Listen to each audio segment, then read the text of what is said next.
Behzat benim için çok büyük bir önemi vardır mesela yani. İlk çıktığında bütün görsel efektçiler tırstılar. Dediler ki ulan yapay zeka çıktı, bizim işimiz bitti. Karşılaştığım en disiplinli yönetmen olan Alper Çağlar'la tanıştık o zaman. Burada böyle bir yetenek var ama yani bu ülkede. Bu yeteneği başka dünyanın hiçbir yerinde bulamazsınız. 1978 doğumluyum ben. Doğu Akdeniz Üniversitesi Hukuk Fakültesini tamamladıktan sonra istediğim ve sevdiğim alan buydu aslında, filmcilikti. Tabii bizim aile komple hukukçu olduğu için anne baba kardeşi vesaire, onlar çok böyle izin vermediler ama ben çok uğraştım hani sevdiğim işe devam etmek için. Şu an burada mutluyum. Böyle gidiyorum ve uzun zamandır da çalışıyorum. Ben İzmir'de normal bir film severdim. Aksiyon filmleri izlerdim. Ve sahnelerin yapımını ve kamera arkasını hep merak ederdim. Bunu ben de yapabilir miyim derken bir gün yapabileceğimi gördüm. Bilgisayar tasarımları vesaire. Bir yazılımcı kökenim de var benim. Ucundan bir girdim. Sonra dedim ki ben kendi filmlerimi de yapabilirim diye. Bir filmin demosunu yani tanıtımını yaptım. Fragmanını yapıp İzmir'den İstanbul'a geldim. Burada birkaç yapımcıyla görüştüm. Dedim ki böyle böyle bir film yapıyorum ben. Tabii izlediler, önce inanamadılar. Hani Türkiye'den nasıl çıkar? Bunlar çıkmaz Türkiye'den gibi. Sonra kamera arkasını ve yapım aşamalarını gösterdim. Yani biraz zor oldu inandırmamız. Ondan sonra çok hızlı gelişti her şey. Bir sene içinde İstanbul piyasasına birçok iş gelmeye başladı ve ben artık İzmir'i terk edip İstanbul'a taşınmak zorunda kaldım.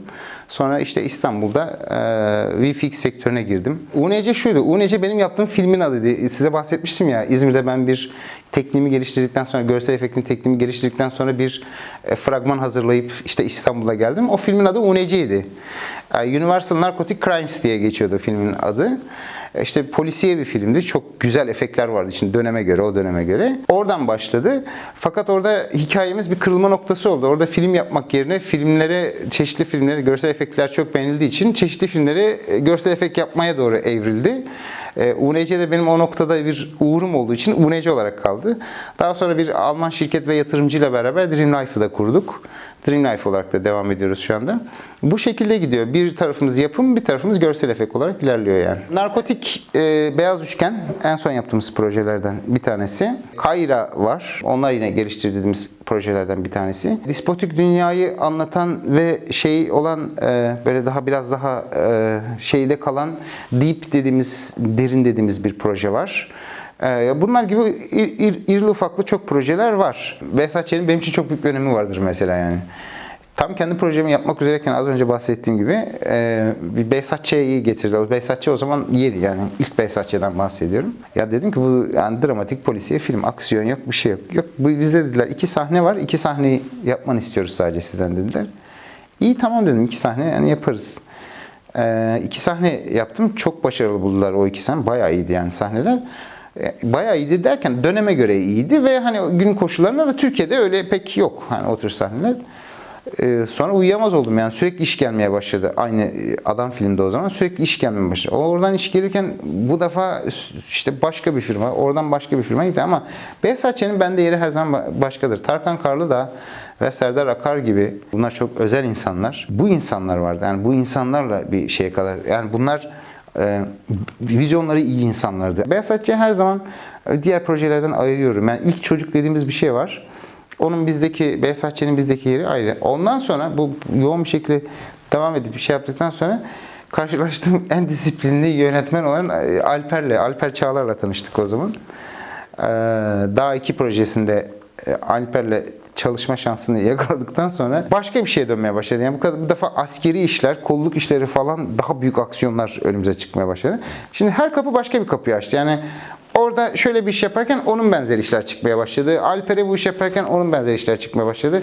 Ne bileyim, masal işi yapmaya başlıyorsunuz, onun benzeri işler geldi falan derken böyle bir sürü iş, farklı kalemler bir yerde toparlandı. Genelde VFX yapanların bilmediği şey şu: siz bir yayın yapıp da bir breakdown veya benzeri bir kamera arkası remote yayınladığınız zaman aslında bütün dünya görüyor onu yani. Ve izliyorlar yani, oradaki görsel efekt şirketleri, oradaki yapım şirketleri izliyorlar. Kaliteniz ne kadar iyiyse şeyiniz o kadar, bu müşterileri alanınız o kadar çabuk açılır. Hollywood'da zaten medya supervisor'ları var. Bunlar araştırıyorlar. İşte Hindistan, Türkiye, Bulgaristan, Kanada, işte nerede iyi VFX yapanlar varsa, şirketler varsa onlarla bir şekilde temasa geçiyorlar.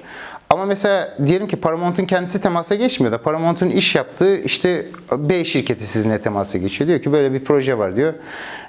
Biz diyor sizin sahnelerinizi izledik. Burada diyor işte bir görmek isteriz. Yani onlar sizi buluyorlar bir şekilde. Geliyorlar size. Ve daha komik bir şey söyleyeceğim. Yani ben yoğunum, işim var vesaire deseniz bile adam bakıyor sizin işinizin kalitesine ve bütçesine, bekliyor sizi. Hani oradan bir şey gelir mi, birlikte bir çalışabilir miyiz? O bir ağ açar size yani. Ama tabii burada kibirli olmamak, o insanların çalışma uyumuna dikkat etmek, çünkü çok disiplinli çalışıyorlar. İsteklerini zamanında yerine getirmek, oradaki o kreatif bakış açısını yakalamak çok önemli. Yani bizim buranın yerel alışkanlığından biraz daha farklı orası. Yurt dışından aldığımız işlerde mesela küçük bir işte 13-14 saniyelik bir sahne için bile işte bir ay bekledikleri oluyor yani o sahne için. Kusursuz çıkması lazım onun çünkü yani. O da dizi, bu da dizi. O tabii biraz daha dijital, 42 dakikalık vesaire. Burada 2 saat dizi vesaire. Hani şeyi anlatamıyoruz insanlara burada. Yani onu biraz genişletmemiz gerekiyor burada. Hani zaman dediğimiz bir olguya ihtiyacımız var burada bizim yani. Evet, şimdi ekibimiz güçlü, 2 tane şirketim var, iyi çalışıyorlar vesaire ama hani konu bu değil. Konu biraz daha insanların hani telaşa girdiğin zaman, ya şunu yetiştireyim telaşına girdiğin zaman işin keyfi kaçıyor o zaman. Keyfi kaçılan işin de çok da bize bereketli gelmiyor. İş çok da iyi gelmiyor bize yani. Yazarlığım konusuna gelince işte son kitabım 3 baskı yaptı. Şimdi 4. baskı istediler. Yayın evi şu an yeni kitap istiyor. Yani yeni kitapla şimdi çalışıyoruz. Yine o da filmle ilgili bir romandı benim yazdığım. Yenisi de geliyor. Yani ben sadece keyif aldığım şeyi yaparım. Yani sevdiğim şeyi yapmak isterim yani. Şeyden önce de ya bu visual effect işlerinden önce de yazılıma meraklıydım. Türkiye'deki ilk Windows ortamındaki hukuk programını yazan kişiyim ben. Yani bir de Digi Hukuk'tu benim şeyin adı. Yani baktığınız zaman o anlamda çok geniş. Şimdi müzik, sanat zaten benim yani kimliğim. Yani müzik üretmek, müzik yapmak, sanat yapmak. Ya evimin bir bölümü film köşesi, bir bölümü müzik köşesi. Girdiğiniz zaman başka bir odada benim kitap köşem. Yani sonuçta hayat bu. Yani biz bir şeylerden keyif almak için yaparız. Vallahi yapay zekayı şöyle ilk çıktığında bütün görsel efektçiler tırstılar. Dediler ki ulan yapay zeka çıktı, bizim işimiz bitti. Yani yapım şirketi artık yapay zeka. Öyle bir şey olmadığını ben başından beri söylüyordum. Yapay zeka her alanda insanın arkadaşıdır. Ama doğru kullanabilirsen yani. Yapay zekanın şu özelliği var. Neden benim ülkemde çıkmadı diye üzüldüğüm oldu. Çünkü çok zeki insanlar var burada yani. Yapay zekanın burada da geliştirilmesi lazım. Ya görsel efekt yazılımlarının da burada geliştirilmesi lazım. O yetenekte insanlar var. Bakın benim bir tarafım yazılımcı. Ben görüyorum onları yani. Hani burada geliştirilebilecek, yapılabilecek çok şey var yani. Kaynak açılsın, önü açılsın, yapılır. Ama sinema sektörü ve dizi sektöründeki buradaki temel anlayışı birazcık genişletmemiz gerekiyor. Eskiden bir patlama sahnesi için 3 gün uğraştığımız oluyordu. Ya 4 günü bulan vardı yani. Şu an 40 dakikada o yapay zeka dediğiniz programlar zaten 40-50 dakikada çok profesyonel sonuçlar alabiliyoruz. Bunu doğru kullanmak önemli. Yanlış kullanmayacaksınız. Yani tek bir programdan çıkmıyor bunlar. Birkaç tane programı doğru kombine edip kafanızda ona göre yorumlayıp bak şu kısmını şuradan alırım, bu kısmını buradan alırım. İşte yıkılmaları bu programdan alırım. İşte fire, yanma vesaire onları buradan alırım. Explosion'ları buradan alırım. Hani bunları toplayıp böyle bir kombine edebilme bu tür programlar mantığınızı geliştirir. Ama bakın bu çok zor bir süreçtir. Tekrar söylüyorum. Sadece ticari amacı olan, sadece ticari beklentisi olan firmaların yapacağı şeyler değil bunlar yani. Az zamanda çok iş yapmak büyük bir marifet değil. Bu bize zorlanılan bir şey yani dayatılan bir şey. Az zamanda çok iş yapın.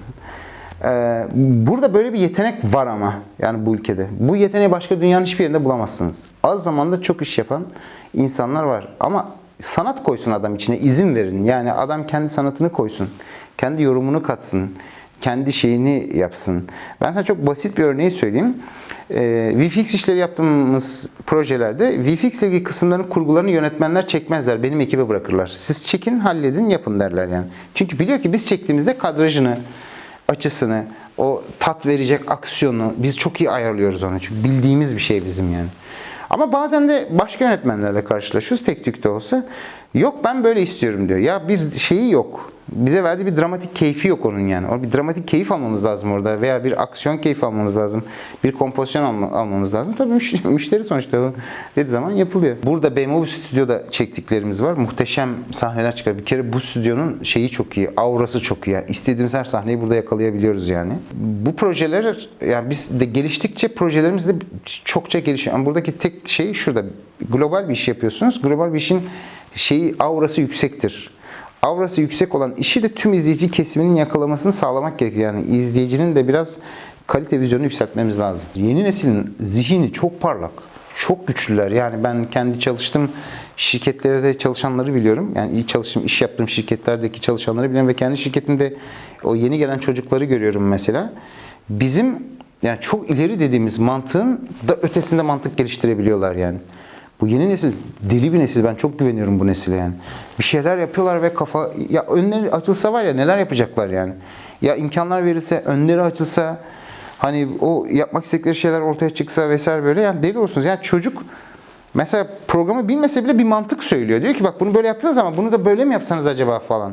İşte o bunu da böyle mi yapsanız acaba başka bir şey oluyor yani. O çocuklar çok değerliler yani. Özellikle bu bir harflerle kuşaklandırdığı çocuklar. Değerli çocuklar onlar.